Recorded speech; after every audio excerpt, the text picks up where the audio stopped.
Hello, good evening. Welcome along to the Jackocar Cup Series. My last ever appearance in the Jackocar Cup Series, according to Gareth, who says I'm on the Epstein list, so I can imagine someone's going to be at my door to take me away soon. I am Owen Wyatt, and to be fair, I've not looked at the Epstein list, but I mean, everyone's on there, so who knows? Maybe someone just put me on there by accident. But we are here. Look how long that name is. It barely even fits on the screen. But we are here in Qatar for round 4 of Jackocar Thursday Night Thunder, here, also known as Season 13. And 4 races into it now. This is another normal one. No wild card this week. And again, it's probably a good thing we're saying sort of, oh, it's just a normal one, because again, the concept of wild card races has gone down very well. The next what do you call it, sort of different type of races next week, where we've got the throwback week, but we'll worry about that when we get there, because it is February, it is month 2 of Thursday Night Thunder. Nothing's nothing's fallen apart yet. Me and Jacko are still here, and you've just shown me your new office, so I'm sure, Jacko, you're looking forward to a very easy streaming experience. Yes, hello, good evening everybody. Welcome back to Jackocar's round 4. I do indeed have a office, so my official retirement from full-time racing meant that the sim rig has been sold. It left a void. I filled the void with an office, so I've confirmed that it is the new Jackovar hub. I've got the live stream, and then I've got 3 screens plus my phone, to which I can look back over all the tragedies that the drivers will get themselves involved in over the course of the evening. I'm sure there will be many, because Qatar is no stranger to it, as we've seen in the past. Pete Knight and Khalifa El Khalifa. But yes, I have an office, and it's very exciting, Owen. I feel like I am fully 30 years old now. Very old indeed. I say as I'm about to turn 24 next month, but it is starting to catch up on me a little bit. But you'll get there. Oh yes, it'll happen soon. But we are here for qualifying. We're watching Jordan Lane, who I was saying to Jack before, we've lost count of how many comebacks he's made. But this particular comeback is annoying me a little bit, because he's got my number 15. We wondered if Logan had it last week. Jordan definitely has it. There's a graphic and everything that shows him with the 15, which, I mean, I suppose his 93 isn't available because it's being used by Johannes, but I mean, just use 39, you just don't use my 15. But anyway, he is part of qualifying group 5, because for some reason we go 5, 4, 3, 2, 1 rather than 1, 2, 3, 4, 5, but whatever. That's how it looks on the graphic. He is in a qualifying duel against Robin Border. So Robin really ought to win this, because naturally I imagine Jordan is just a reserve. The other duel... No, he is full-time. Is he full-time? Oh, okay. Yeah, he is full-time and number 20. Sorry to interrupt, but yeah. Okay. Full-time driver. That'll last. The other... the other duel in Group 5 is Jack Craig and Leroy Hasselager. So, these are the guys to be looking at in this first set of laps. I do believe Jordan was first across the line, so we will follow him round. Qatar's a pretty easy track. It's mostly flat out. Any sort of braking zones are essentially just a small dab of brake, and just sort of ride the corner. It's just a very simple track. Definitely, you can tell it's designed for motorbikes and not for racing cars, but we're stuck with this track for the next 7 years, I think, maybe 6. Oh, hello, I can hear myself in the background. Jacko's new setup is working. I sound terrific. Yeah. But you do. Yeah. I had to pause it very quickly. It was too good. But here comes Jordan across the line. 1 minute 22.7. We'll see how that goes. I mean, if he's back racing, he must feel that he's got some pace. And beating Robin to his first ever Jackocar duel victory is one way of confirming that. And Jack Craig, who is one of 3 supercharged drivers who are actually here. There are meant to be 4, but Peanut's not here, so he's lost his supercharged result for the season. Jack, not a very quick lap. He's been absolutely destroyed there by Leroy, who's gone third. No one's gone as fast as Jordan, though.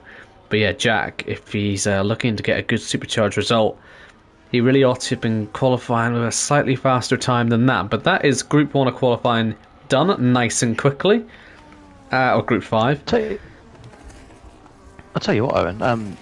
Throwing it back to Jordan, he was always very, very good in qualifying anyway, particularly at the end of his last career. So, to see him P1 at this stage of qualifying is not surprising, I don't think. Can he hang on? Probably not, because the big boys are yet to come out, but a very good lap. Welcome back, Jordan Lane. Looks like Jamie Griffiths is going to get plenty of airtime on this qualifying lap because, well, everyone else is on an in lap and no one else from his group is out. So I think this is a good opportunity to ride on board. Where is Jamie in the championship? I mean, it's not going too well if he's only in Group 4. He could do a decent result. Yeah, he only sits on 17 points, although, of course, that's up because he was supercharged last week. He was on minus points heading into Las Vegas. And in fairness, he was actually on for a decent sort of top 6 result, I think. Right up until he essentially... I think he got crashed into. There was a lot that happened towards the end of the race. And he ended up in the pits to change the front wing on lap 24, and he just got shuffled to like 13th, I think. And so that's why he's down here. So there might be a little bit more potential in there, actually, as he cuts... I want to say that's turn 10. This is where everyone was getting penalties in real life as well, actually. When F1 was here in December. I believe it was December. Possibly November. It's not that long ago, mind you, but yeah. That's a lap ruined for Jamie. Just as I was trying to give him some hope. Which means that Michael Akeke, if he ever, leaves the pits, will get an opportunity to win a duel. But Jamie, already 15th. Good chance that'll become last. Don't mind me, Owen. I know you're passing over. I am still setting up. I'm enjoying this new setup. Now, I was just thinking to myself as well. Imagine if I had all this set up and a proper mic and good internet. We'd be laughing. I know. You'd be able to do the streams. You might be able to get OBS or something sorted out. I've got no idea what that is. It sounds like an awful disease. Probably Gareth's area, to be fair to that. But yeah, I'm just happy talking. That's yeah. Would you like to have a look at Tony's livery? Because I think this is fantastic. Tony's livery. Look at this. It's very Haas, isn't it? I like that. How long do you reckon he must have spent designing this? I think he's been looking to impress us, and I am very impressed by this.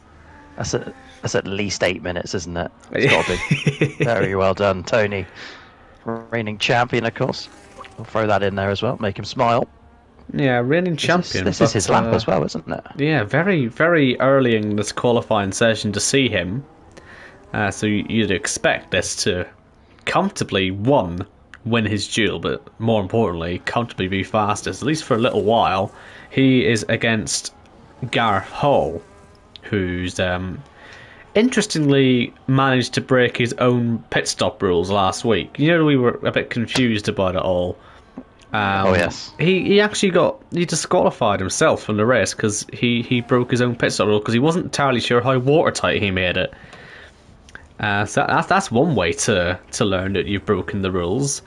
I don't know exactly. At least you know the rules work.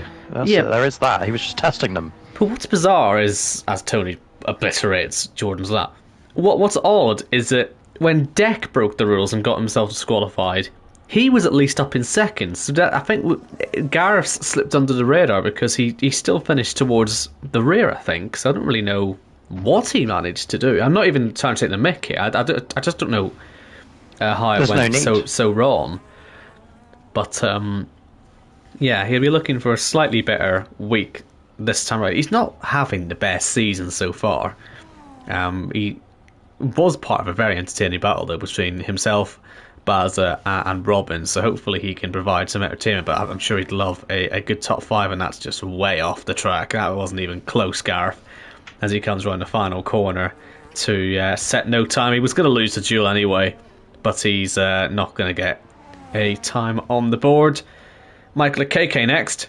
He's having a decent season. He finished, I think, 6th, didn't he, in Monza? 25 points on the board. You know, not too far away from the playoffs. Only two drivers are confirmed for the playoffs, by the way, Jake and Arnold. Michael's he's not put it together yet, but you can see the building blocks are there, and he's definitely, as he invalidates, he'll get away with it, but it will ruin his lap. He's certainly he's had as you say, a better start to this season than all the past 10. Good old Michael O'Keke. Hopefully, this is it. Unlucky number 13, season 13, could be the one where he breaks back into the playoffs and maybe goes deeper than what we all might be anticipating. We've got another one of those lulls, haven't we, in qualifying? This is, I think, something that... good, Mike Kettleborn is out there. I think this is something that might need a little bit of rejigging in terms of when you should leave the pits for your qualifying group, because Mike is the only driver in his group, which ended 2 seconds ago, who's actually out on track. And he's cruising round, and he's invalidated his lap, and it's all gone wrong. So we're now going to sit here for about 2 minutes and wait for someone else to, start a lap. Chris Waits is on an out lap. He's against Barry Baldwin in his duel. Mike is against Ben Shaw. Owen, have we mentioned the fact that Pete has picked his supercharger for a track he's not at this season? We have. We have, okay. I was just making sure everyone was aware that Pete picked his supercharger on a week that he's not here. Just to be clear.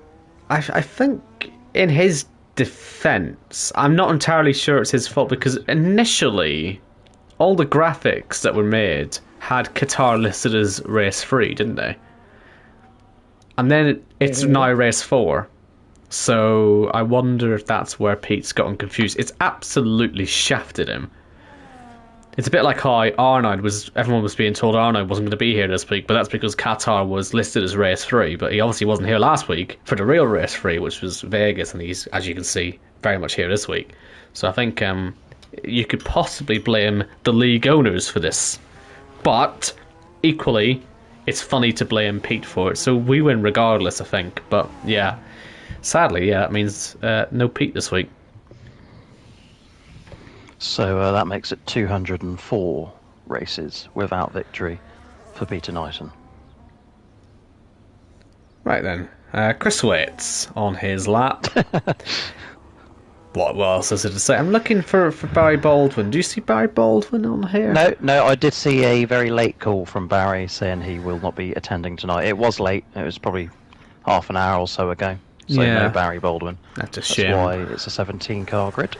So that means Chris Waits is, he's guaranteed to win his duel. Ben Shaw as well, who's out there, he's pretty much guaranteed to win his duel. But we'll focus on Chris's lap first, because his race in Vegas was a complete disaster. He was a lap down basically the whole way round. We were trying to pick him up, and it just did not work at all. And yeah, he just had a horrible race.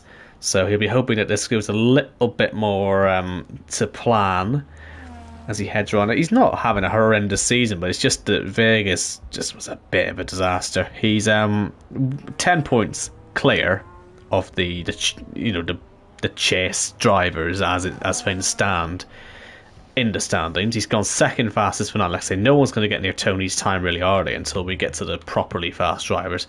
Ben Shaw is also invalid. Now, who wins the duel then between him and Mike Kilburn? Because Mike is listed as ahead of Ben Shaw on the leaderboard. So are they going to go by that, or are we going to have to look at their invalidated times? Because they must have both set a time. So Ben Shaw's was a 22.3. What was Mike Kelterborn's? A 23.2. So I'm going to give that to Ben Shaw, but I don't actually know what they do when no one sets a time. I have a feeling it is points. So in my books, I'd be giving it to Mike, but who knows? We shall... I'll tell you what, I'll ask the question. I've got Discord open here. Yeah. Just because obviously they do both set a time. So just because they're invalid doesn't mean they didn't do something. So, yeah, that'll be an interesting one to look at.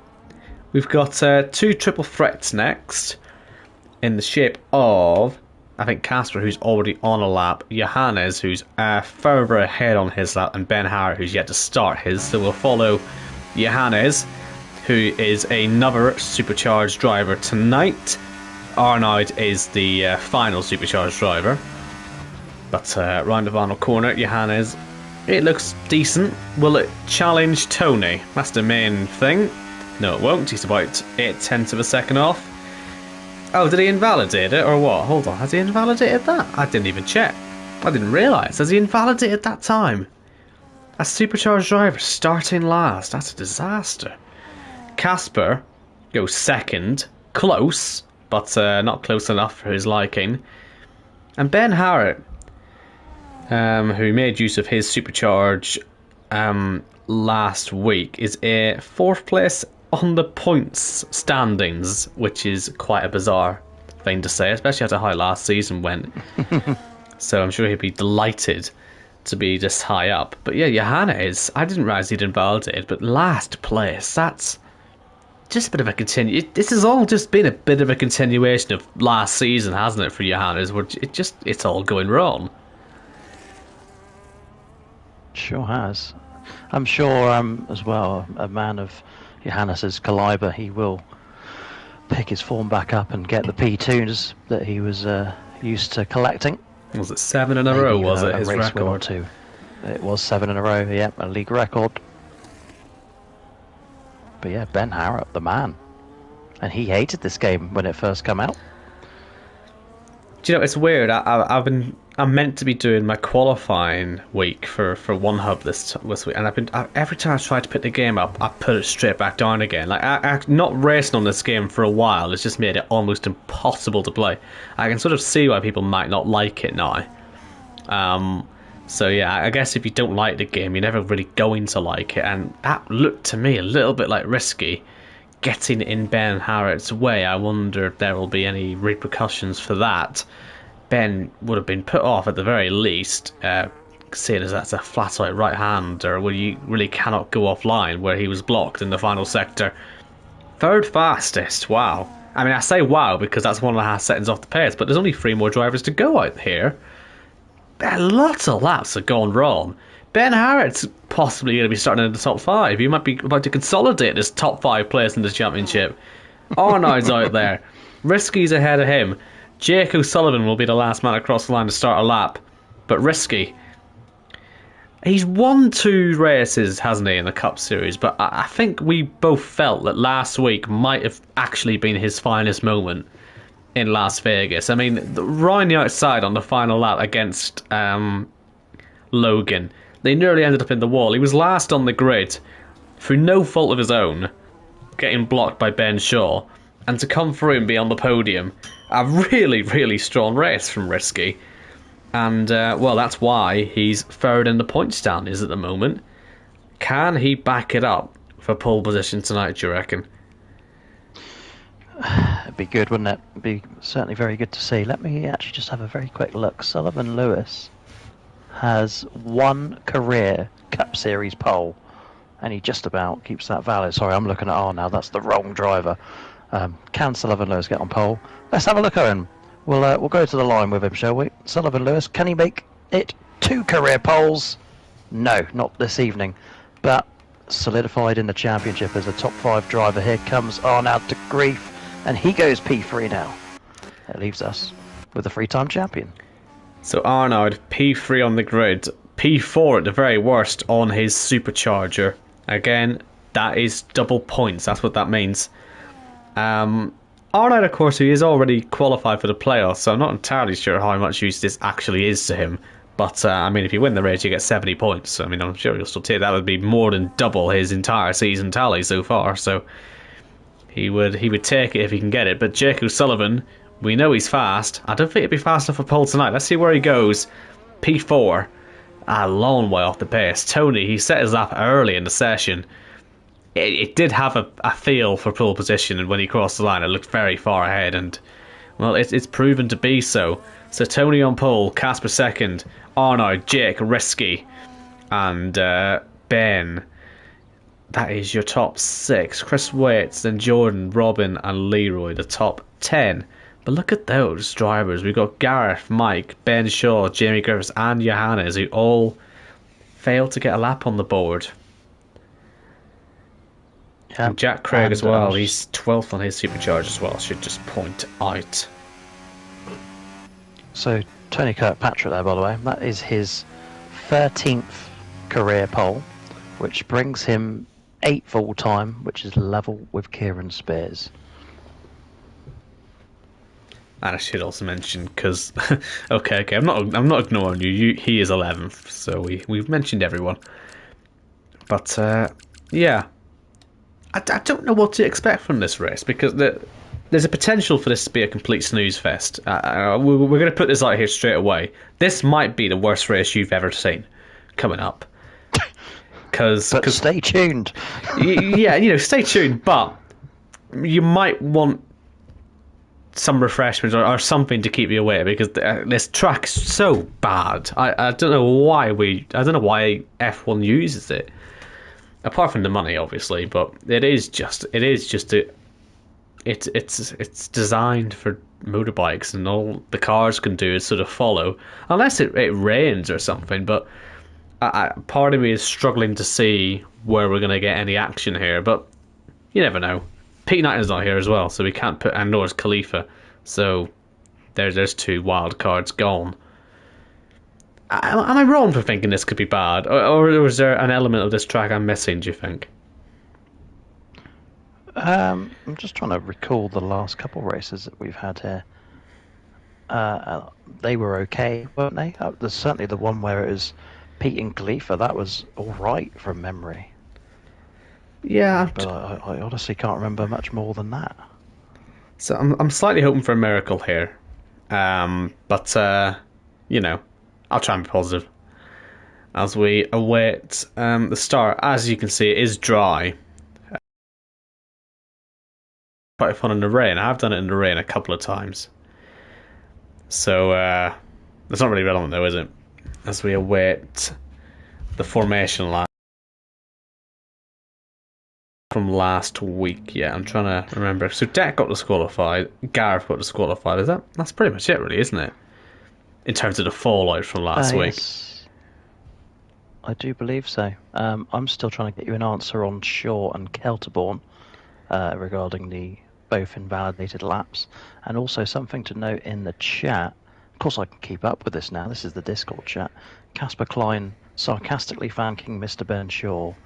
He said he didn't have to do that, but thanked. So I'm not sure what Mr. Shaw did, but he did block Sullivan Lewis in qualifying in Vegas last week. So I wonder if his will issues are continuing. Is that what caused it then? Yes, I did confirm that post-race last week, which is why we didn't have an answer on air.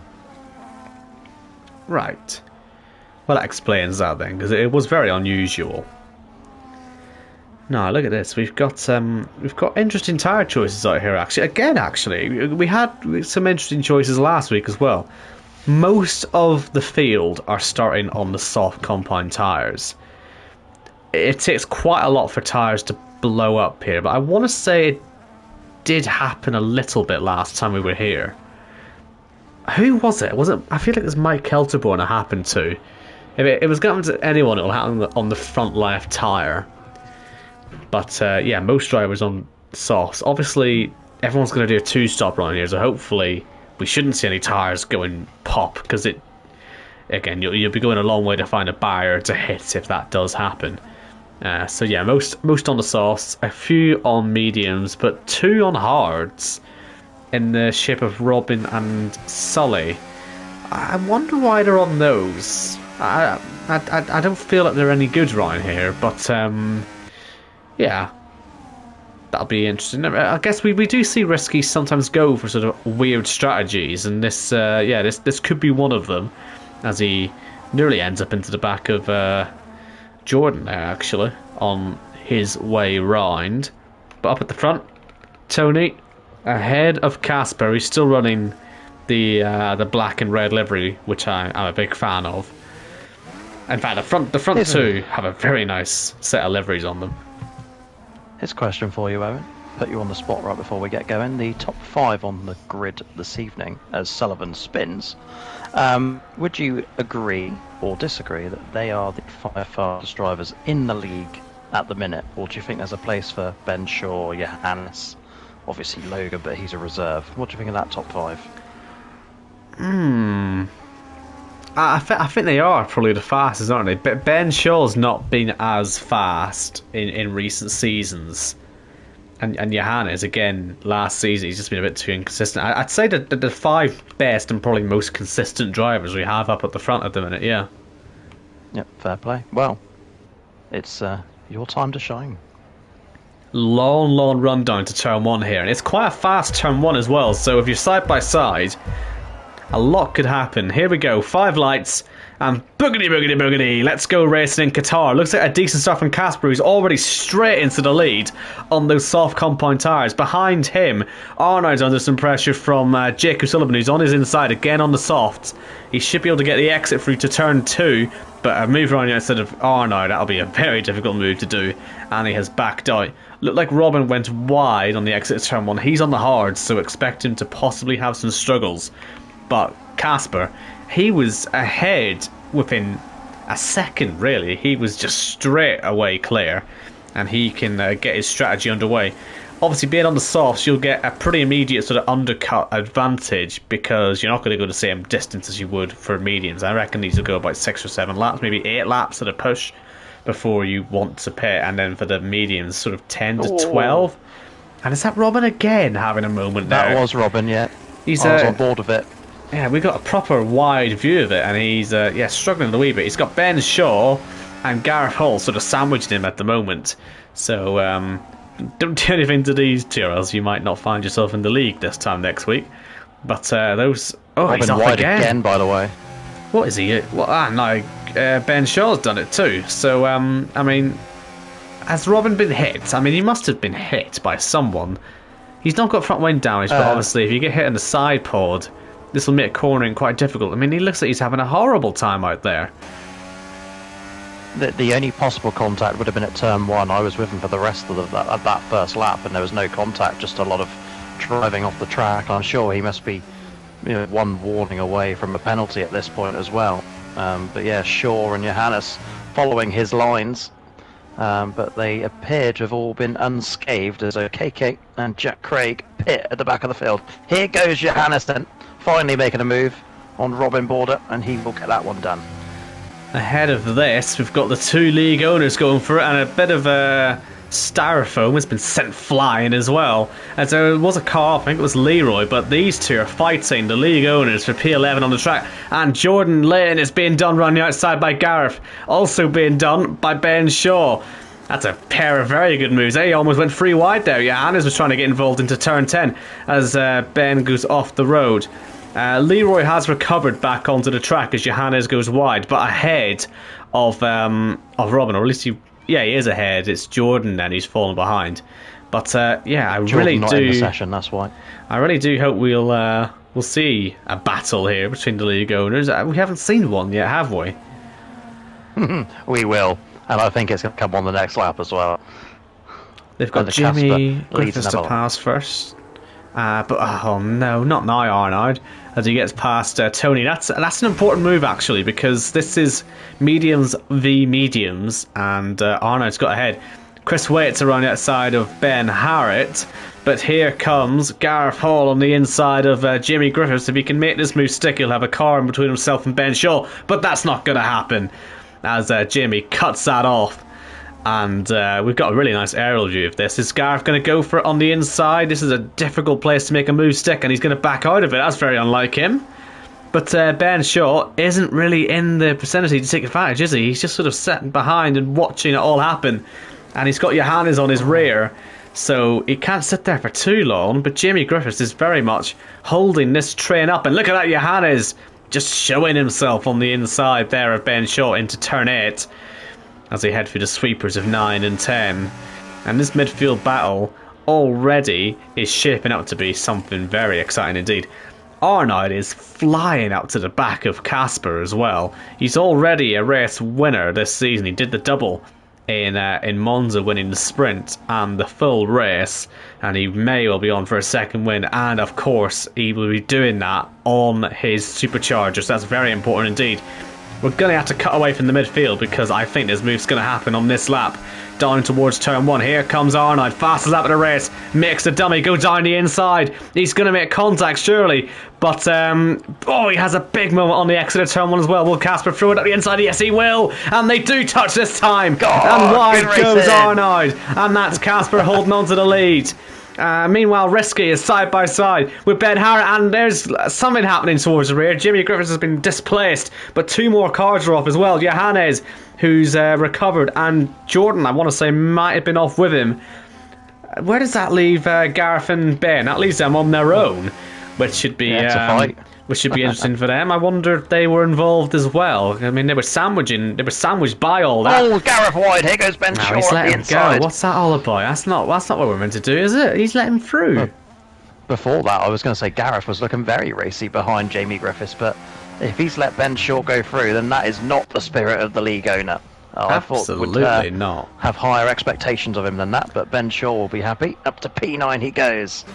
And Arnold trying to close that gap back down to Casper. Here we are on lap 4, by the way. By the way, Arnold de Grief, if he leads 12 laps tonight, that'll be 1,000 all-time. Final corner of turn 4. Will he get him this time, Owen White, as we go down to turn 1? There's so much to watch at the minute, because Jimmy Griffiths is having a mare in the final sector. But here comes Arnold again. Going to go for the outside of turn 1 this time. And I think he's going to make this one stick this time. Arnold takes the lead here in Qatar. And there's a very good chance he could just drive away from them. We'll wait and see what happens. Tony knows he's got to get past quickly here. But Casper, I did a race with him here last week. He's got good pace around here. Arnold is driving away from him. So we'll see how this develops. They've already got a huge gap to Chris Waits in 5th place, 6.5 seconds. So it's very much a four-horse race as it stands. As Sully goes very wide and off the track, that will put Ben Harrett on his tail. Gareth just following the fellow league owner and Ben Shaw, very much on their own at the moment. And Jamie Griffiths pit. He was struggling a lot. I think Robin pitted as well. And that leaves Johannes chasing Jordan, and they've got Leroy behind him as well. I think those two maybe came together at turn 1 a couple of laps ago. It was hard to tell what exactly was going on, but it seemed very messy. I think you might have missed it as well, but Johannes got through Leroy at the start of this lap. Leroy had a poor run through 1 and 2, and then Johannes just sweeps around the outside into turn 3, nice and easy for him as he chases down Jordan, who has rejoined the lobby. Casper Klein back in the lead, and now it's Arnold again. Well, you say that, but that's Arnold running outside of turn 2, and he's done well to make that stick. But I think Casper's going to come straight back. Yes, there's no way Arnold can keep this. Surely not. Running outside of turn. How has he done that? How has Arnold done that? That shouldn't be possible to hold position there. I thought he was going to let Casper go. And Casper, he probably thought the same thing. Arnold somehow held on to the lead there through, I think that was turn 4 and 5. Bizarre that. I'm surprised Casper wanted to back out, didn't fancy what would have been inevitable wheel-to-wheel contact, I guess, since it didn't look like Arnold was going to back out. Not that he had any reason to back out, I suppose, but yeah, Casper didn't fancy the accident on this lap. But I'm surprised he even had a chance. Is he going to be quick again on the main straight on this following lap? We're about to find out. He will be in DRS, no doubt about that. The detection points before the final corner. Casper is well within 3/4 of a second. Both pitting. One on mediums, one on softs, but they're both going to pit at the same time. I hope they aren't sharing a pit box. That'll be a bit frustrating. But that leaves Tony leading from Jake. Are they going to have to respond on this lap? And now that'll shake strategy up a little bit.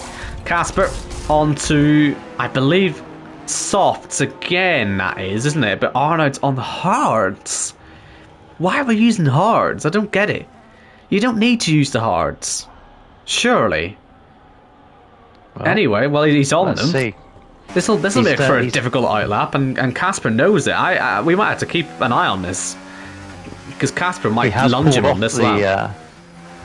He has pulled off some crazy strategies before, has Casper, and we've been left stunned.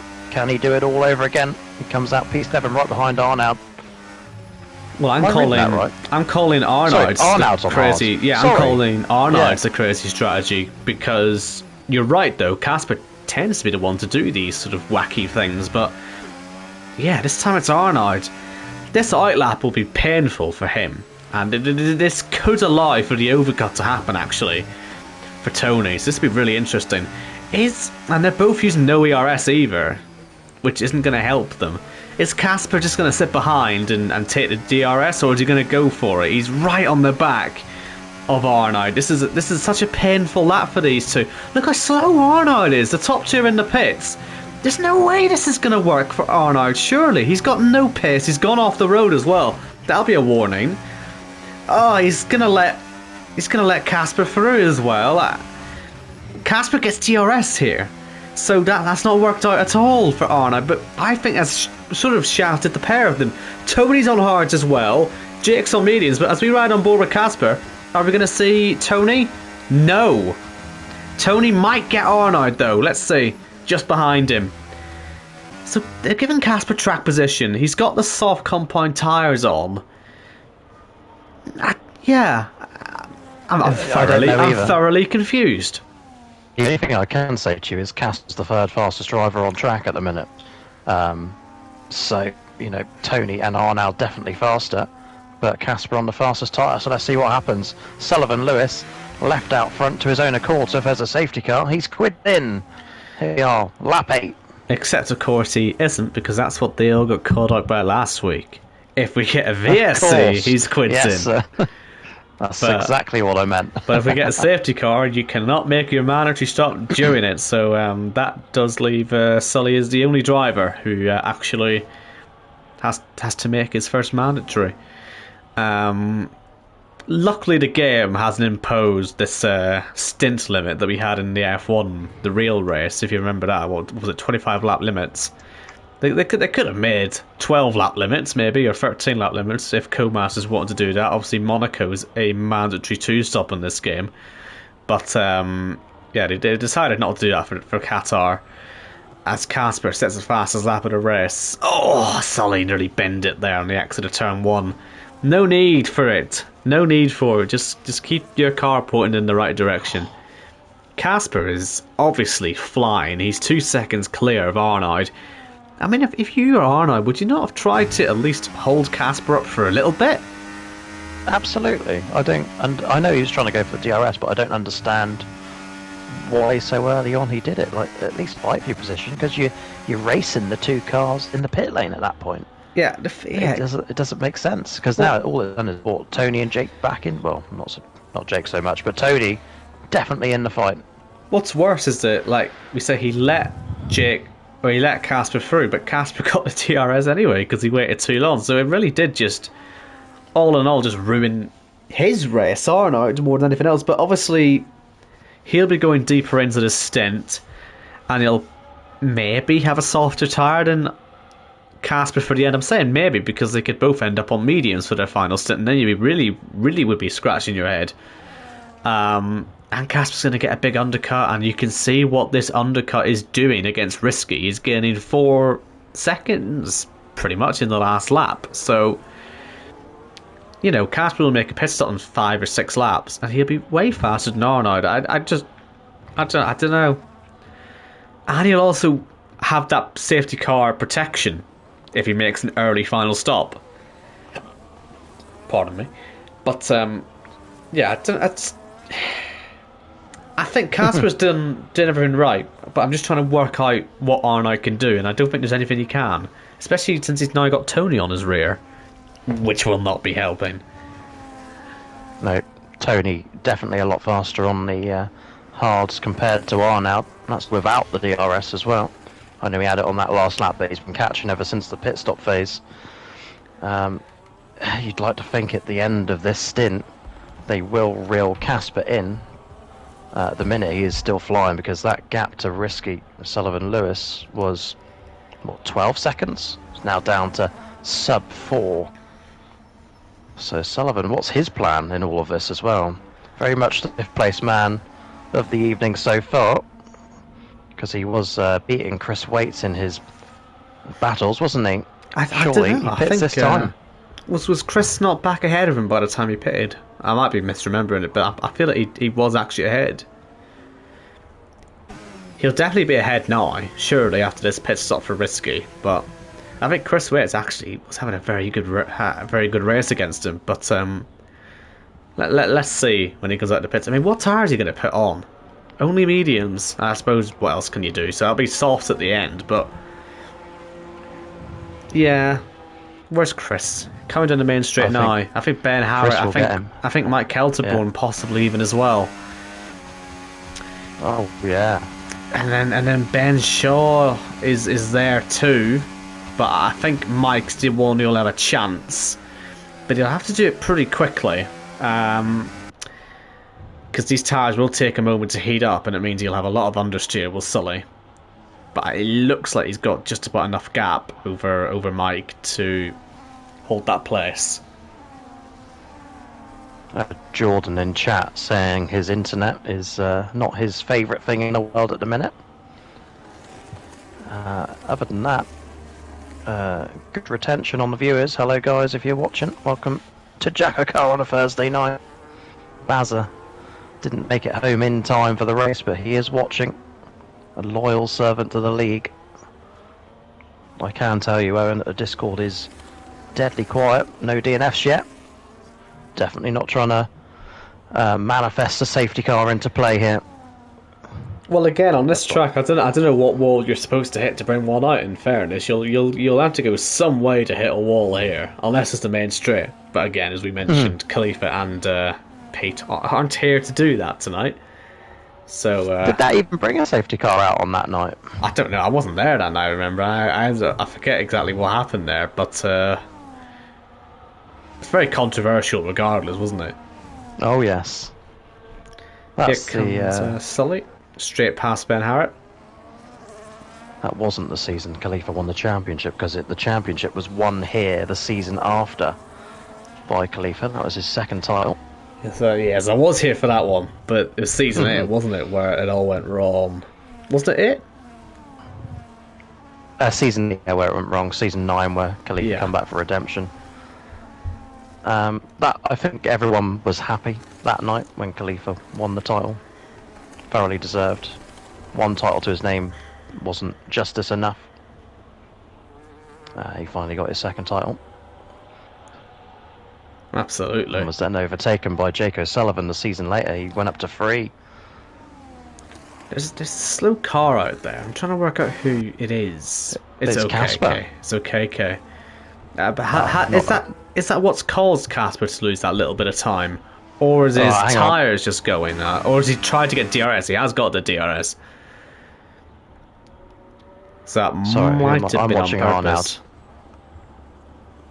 Yeah, but Arnold and Tony are reeling Casper in now at this point.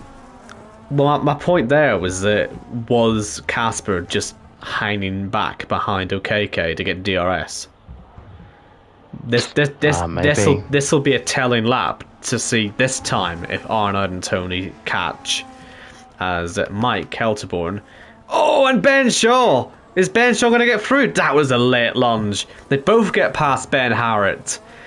That was a very late lunge, a very aggressive lunge, very unexpected lunge from Ben Harrett, who's had to do that to keep in touch with Mike Kelterborn, who for the second week in a row is having a very strong race. He was, what, 5th in Vegas last week, and he's on for 7th at the moment here in Qatar. And he's starting to find a little bit of form again for the first time in a couple of seasons. Nice to see. It is coming back to him.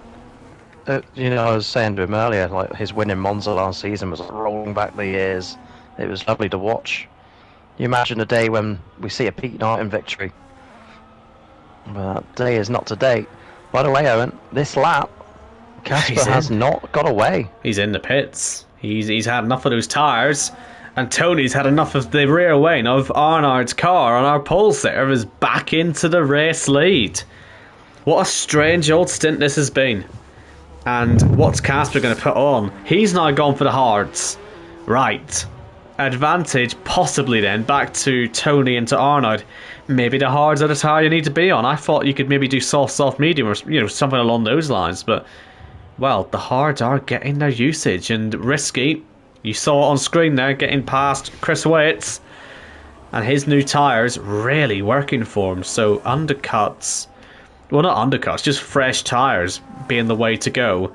The question here, how far can Tony and Arnaud go, and how much faster than Casper are they going to be when they're on new tyres at the end of the race? We're not even halfway through, and and Casper's finished his pistol strategy comfortably before everyone else. Yeah. If this was the good old days, that would have been an illegal pit stop. But it's not. This is the Shaw and Hall era. Pit when you like. So what does Casper know about these hards that the rest of us don't? Well, again, I know we did do a race here last week. I forget what the strategy was, though. I think when I was in, it was a Europe versus Brazil race.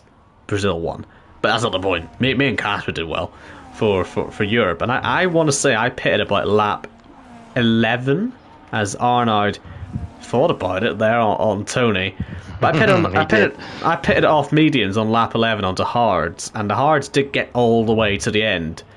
So I mean, we know that I know these tyres will make it for Casper, but I just don't know if he'll have any pace. That's all. As he comes past Chris Waits, easy enough move. Oh, half spin. Does Chris Waits come back? No, he doesn't. He looked like he was going to, didn't he? Yeah. Wow, what a movement for Casper. Keeps the car facing the right way and retains P5. Just looking at Johannes there, he's gotten past Ben Harrett. I think Gareth also got past. I think Johannes was just following him through. But yeah, it's a struggle this stint for Ben, who obviously had a good qualifying. This isn't going as well in the race itself. He's got 11 seconds over Leroy, but yeah, I don't think he'd be particularly happy if he finishes P11 tonight. He's looking like he's going to end up, though, as Johannes chases down one of our two league owners, and Gareth, he is detached a little bit now from Ben Harrett, or from Ben Shaw. He's been able to make absolutely no impression on Mike Kelterborn. Arnaud back up at the front line, meanwhile, should say. He's got back past Tony. There's an element of maybe they should DRS each other every lap. We always sort of suggest this every now and then, but these two are fast enough and smart enough to know that if they can just DRS each other on the main straight every lap, that might help them against Casper. I think that's why you're not seeing them race particularly hard. It's why we're not really focusing on them too much, to be honest. But this is a problem for them. Seeing the back here of, I think that's Jack Craig, isn't it? Is that Jack Craig? Hold on. Don't know who this is.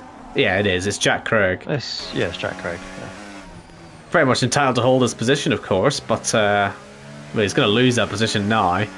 But yeah, if these two DRS each other around, that'll give them that sort of half a second on the main straight every lap.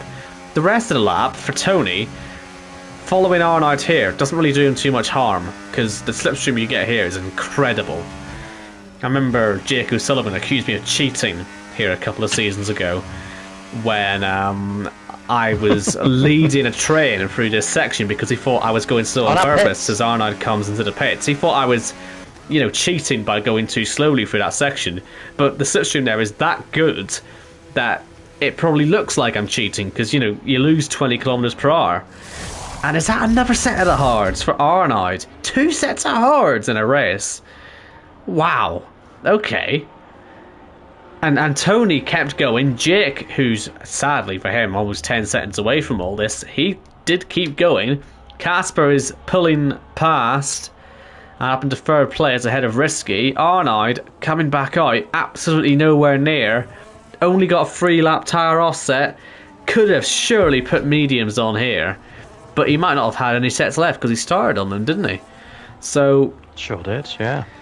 yeah, a bit of a tactical blunder here, possibly for Arno. Of course, if he gets a safety car later on, he can pit for some. Well, mind you, so can Casper. It doesn't really matter, does it? Now that they completed the strategies, they can take advantage of safety cars and stuff like that to try and give them fresher tyres. But yeah. Well, all eyes on Tony now. I'm sure someone will be telling him what tyres other people are going on to as Leroy has a moment through the first sector. There shouldn't be any safety car or anything like that. I think he's just struggling along. He's going to have Michael Ikeke's lapped car catching him soon, which will be fun for him. But Tony, all on you now to put mediums on and make this interesting. Let's see what he does. Medium should get to the end, but again, does he have any sets left? I don't think he does. Another set of the hards. Okay. I'm very surprised. But it is what it is. That's all I have for that. Jake O'Sullivan, unfortunately, in no man's land here. It's the four horse race has become free. Free trusty steeds. Although Jake O'Sullivan does lead, but of course that is because of strategy. Casper, your net race leader, Johannes has made his way up to P6 ahead of his fellow countryman, and now ahead of Ben Shaw. Owen is on the Epstein list as P9, and Jordan in his return race number 37, he is running P10. Yeah, and Ben Shaw there, he tried another one of those lunges into turn 2 to try and follow Johannes through when he passed Mike into turn 1. It's an interesting strategy that from Ben. I suggest to me, I guess, maybe he doesn't feel like he's fast enough to pass people on his own, but if you do, just follow people through, they're the most vulnerable when they've just been overtaken, I suppose. It's an interesting strategy. Saying that, Johannes has disappeared up the road. Ben maybe will get Mike anyway. He's been waiting a while to get him, it has to be said, so... Jake pits. And Jake does come to the pits. I wouldn't at all be surprised to see a set of hard compound tyres for him then, would I? But, yeah, Ben, who's right on the back of Mike, following him all the way through the final sector and then has to back off. Will that cost him the chance as Jake goes for mediums? It's a shame he's, 10 seconds off and now Ben pits, so I've just ridden on board with a driver for no reason. Thanks. But yeah, the gap at the front, 3.5 seconds. Casper to Arnold to Risky, who has to make another pit stop. Tony, who's nowhere near Arnold now. Dear. No race. There's no race. Oh, hello. That's a crash. This evening, That's a safety car. There is a race now. There is a race. And this is what Sully we worried about for him, isn't it? Because we can't make that second mandatory stop. Tony just made his. Arnold and Casper.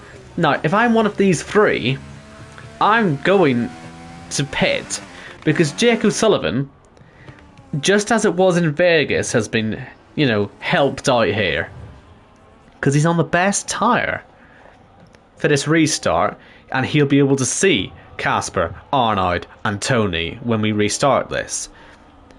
It was Jimmy Griffiths who crashed on the exit of 10, by the way, just in case we didn't actually mention it. Or 11, I should say. He must have spun to the inside. Yeah, we're riding on board with Jake O'Sullivan as he comes through 11 now. Fernando Alonso has spun here in the real life race. He didn't hit anything. I'm going to assume. Is it where Antonelli went wide as well? Yeah.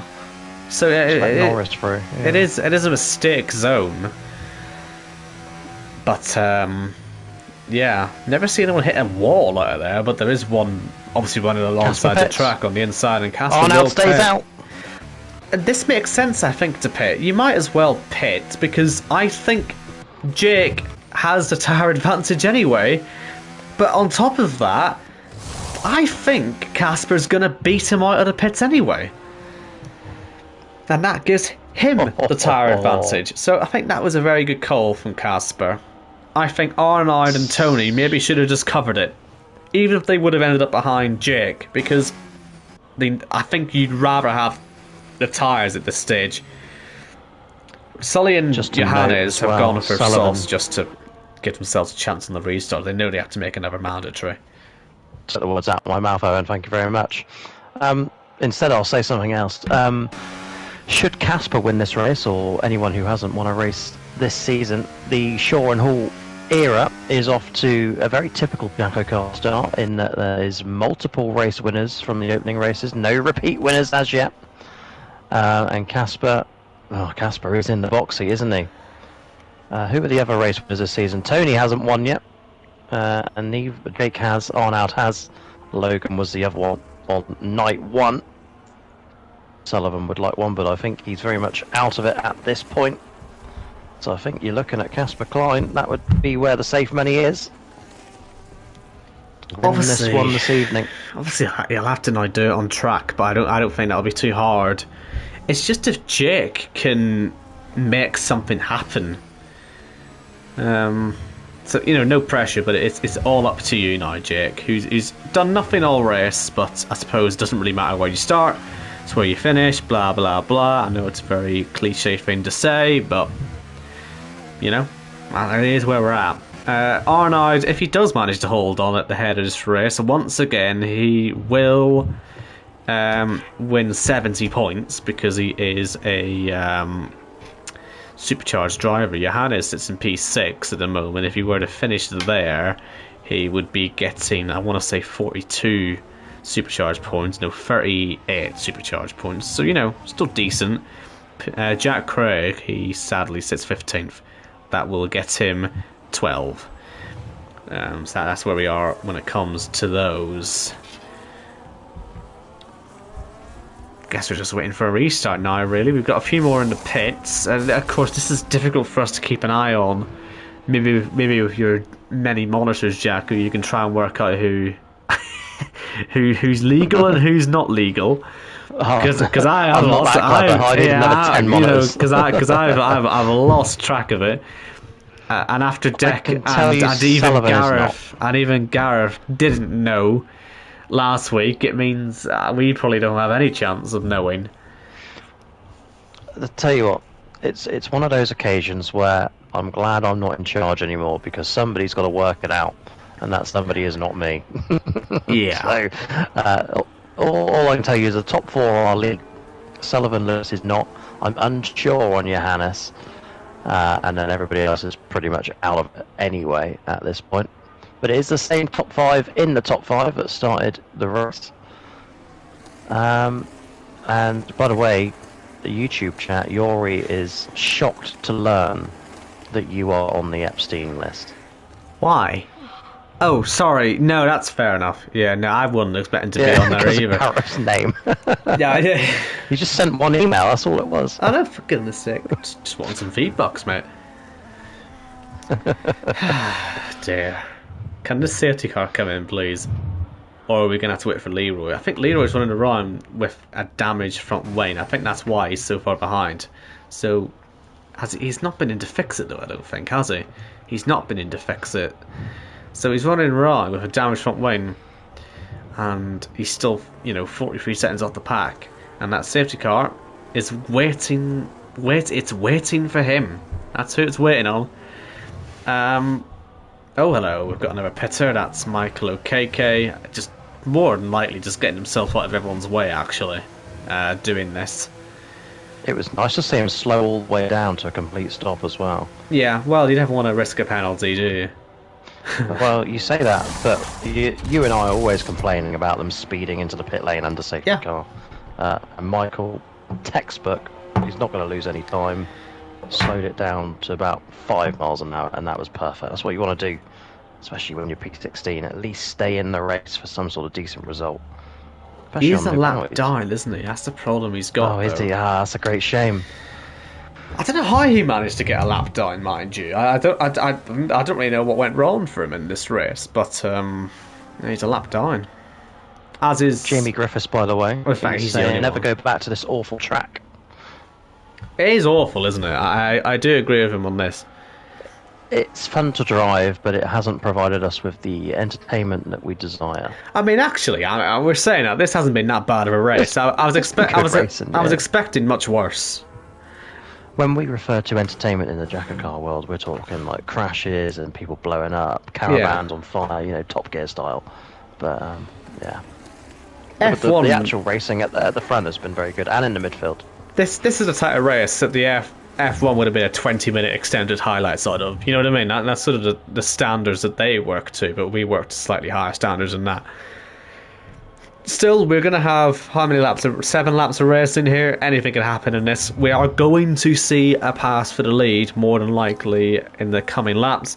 Will Arnaud and Tony be able to work together effectively to stop the two behind on those mediums and the guys on softs as well getting involved? Mike Kelterborn, I've got to point him out again as he nearly puts himself into the back of Johannes. I think... No, he's not. Oh, again, I don't know who's good. I don't know who's good to the end here. This is the problem. I really don't know, actually. I want to say, actually, possibly Ben Shaw and Gareth Hall actually are good to the end, and they're sat in 8th and 9th. They could get a decent result out of this, but anyway. Arnaud, up at the front, and he's gone, and there's nearly a crash at the back. There is a crash at the back. Someone's front wing's come off, and the whole field practically stopped dead on the start-finish line. A little bit like we had in Portugal a few seasons ago, and we've already got some moves as we watch. It's Jack Craig, and we've got Sullivan Lewis into the side of him, and Jack is causing absolute chaos in the mid-pack here. But it's Jake who's lost out a little bit on this as well. He's falling behind and still sat behind Jack Craig. This is a bit of a nightmare for him. Obviously, he's got no obligation to let anyone through, of course, but you know, it would be nice if he got out of their way. But yeah, he's making Jake's lost his front wing. He's making Jake's life an absolute misery, and Jake's giving him some back. He's got a 10-second penalty for ignoring the blue flag. What a surprise. Didn't see that one coming. But yeah, Jake's race being just ruined, essentially, is what's happened there. Jordan's up to P7, by the way. Yeah, Sullivan's all off the road as well. Johannes P3. Is he legal though, Owen White? We don't know. I don't think he is. I think Jordan is though. I think he is. Jordan's on 4-lap all tires. Maybe Johannes is. No, Jake's on 4-lap all tires. I want to say anyone on 4-lap or older tires are good. Anyone with 3 or less, no. I think. Into the pits come a few of them. That helps. But I think Jordan's good here. Jordan, in that case, could be on for a good result here. Possibly a top 5 on his return. Ben Shaw on the back of Ben Harrett. That could be a fun battle. Johannes up to 2nd now. He's just got to get as far to the road as he can, as quickly as he can. Jack Craig has now left the session. I mean, I don't know what he's rage quitting for. He caused all the problems. Didn't he? No comment. It looked like it was his fault entirely to me. In pit lane. Oh dear. They're all stopped in the pit lane. Is that Jack Craig's retired car maybe causing a bit of chaos? I don't know if it drove to the end of the may pits. well have done. Well, that'll upset people. Here is Sullivan's P13. Yeah, I think he's a massive victim of the whole staying out and gambling on a safety car not happening, and then it did happen. Obviously, he wasn't expecting this to happen, but you put yourself in the danger zone when you make that sort of strategy call, and it's cost him. As Johannes, on the softs, comes around the final corner. We're expecting the move. We're going to see the move. Now, once again, we've got to make this clear. As Casper makes the move on Tony as well, I am pretty sure he's gone wide, Casper. He's not going to hold on to that. That's a bad move from Casper. But I'm pretty sure Johannes does have to pit again. But he's obviously running around as a supercharged driver. I hope he's not forgotten what that means. You know, for instance, I hope he's not sat there thinking, oh, I'm on a Joker, I only have to make one mandatory stop. For instance. Because I really do not want to see this cross the line and him think he's won. But he's racing like he's racing for the victory, isn't he? Johannes pitted lap 7 and lap 19. Did he pit on the safety car? Yes. Yeah. Followed Risky in. So I'm thinking maybe he's thinking he's on a Joker-ish strategy where he can bend the rules a little bit. But that's not how they work anymore. You get the double points and that's just the only thing that changes. So we'll see if he decides to pit. Hopefully he does, and we don't have to worry about any sort of asterisks on the race result. Tony's defence on Casper there, I say defence, it was more just Casper going wide. That's going to put Casper under pressure, because the further these tyres go, obviously the less grip they're going to have, and the less time Casper's going to have to make a move for the win happen. Now, with Johannes staying out, that's giving Arnold DRS. That's giving Tony a little bit more to defend with. But look at the straight line speed that Casper has. As he goes down the inside, is Tony going to be able to switch back on him?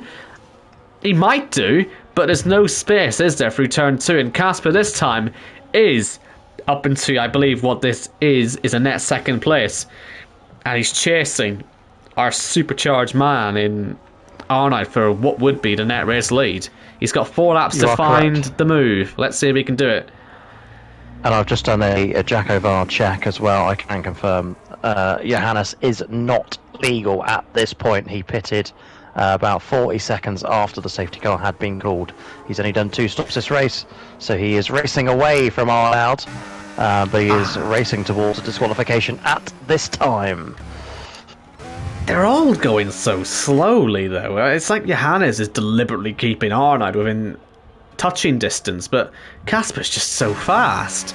And Arnold's doing this again through the final sector where he's so slow. Again, this could be an element of slipstream. A bit like, again, when Jake accused me of cheating. I probably looked at that slow through that section, for various reasons.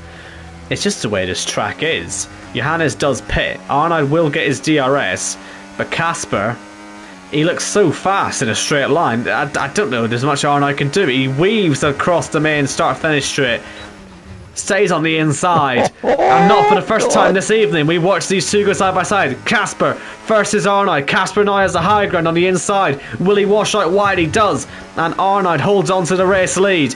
Is this fight going to continue towards turn 4? It is. To the inside goes Casper, and a little bit like earlier, Arnold's held the outside, and they have touched this time, but Arnold holds on to the race lead. Unbelievably good racing from those two.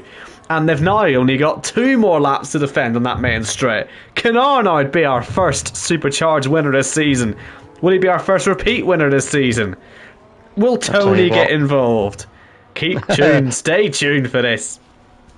Tony's just waiting for his moment when these two do collide. Casper won't be happy with that contact, but all I can say is welcome to Jackocar. And Casper is familiar with the way we race here. Nothing wrong with what Arnold did as he looks to hunt down what would be his 23rd victory. Casper is chasing number 16, and Tony Kirkpatrick, whilst we're at it, what is he chasing? I think race win number 7 it would be if he gets a. Yes, indeed, it is 7. Yellow flags fly. Nobody is out. It's just a car off the track. That is lap 28 coming up. Is it my time, Owen? Not yet, it's not. Here comes Not Casper. Yet, it's one more lap. Here goes Casper.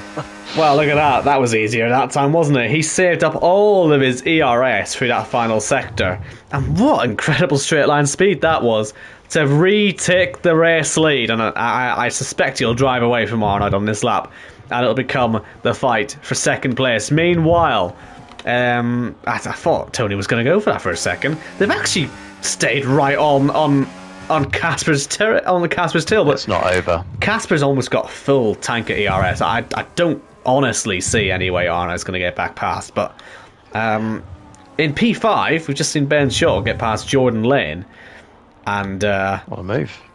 Well, Jordan's got front wing damage, so again, I'm wondering if have they touched. But we're not worried about that. Ben is now going to try and chase down the damaged Jake O'Sullivan and try and finish in P4 in a race where I don't really think he's had all that much pace. So I think he'll be quite pleased if he can get across the line here and take a top 4 position. Arnold, it's all or nothing here. I think it's probably going to be nothing. But Jacko, your moment's come this time. It's time now. Guess what, everybody? It's Qatar. It's 1 lap to go, and Casper leads us onto lap 29. Will Arnold throw the kitchen sink at him? No, he's too far away. So Casper just has to keep it on the road, and that will put him, like I say, onto 16 career victories. It'll be a 4th career victory, 4th different driver, winning in the Shaw and Huira. It's just what they would have wanted.